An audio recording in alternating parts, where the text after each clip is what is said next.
My disabled best friend asked to do something disturbing for her and I'm torn. I've never dealt with such a dark, heartbreaking situation before, and even though I have experienced a lot of pain in this life, this type of hurt is brand new to me. I feel I've been given an impossible choice, and I still have no idea what I'm going to do. I'm 23 years old. When I was 22 I was in an awful car accident that caused me to lose both of my legs at the knee. When I woke up in the hospital, I was in denial for months. It was like my brain just could not fathom what had happened to me. I would look down at my body, and it felt like someone else's.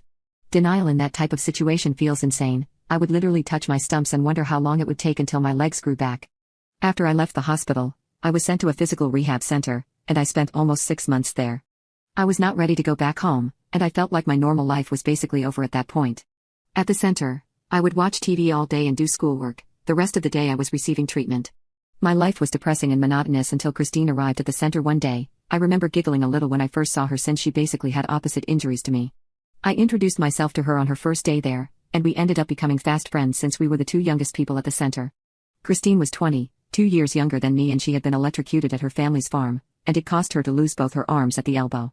It was hard to see such a young, innocent person with such a life-changing injury.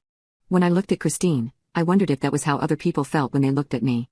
Anyway, we spent every day together at the center. She was much more reserved and shy than me, and I tried my best to cheer her up however I could and bring her out of her shell. We ended up requesting a double room, and we had a lot of nights that felt like childhood sleepovers. There would be nights when one of us would wake up crying, relieving our accident, and we would comfort the other until we fell back asleep. Her friendship is so precious to me, and I think I would have been in the center for months longer if I hadn't been for Christine's support. We encouraged each other to heal our bodies the best we could, and leave the center together to try and regain some normalcy. We lived about an hour away from each other, but even after the center, we kept in touch, and I knew I had found a lifelong friend in Christine. My family is very patient and supportive. I also have a few siblings who have been really helpful and accommodating since I returned to him.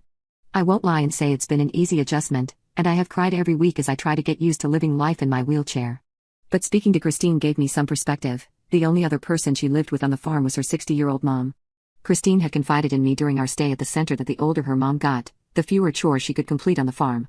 She said her dad had died a couple of years back, and since then, Christine started doing a lot of odd jobs on the farm to try and help her mom out the best she could.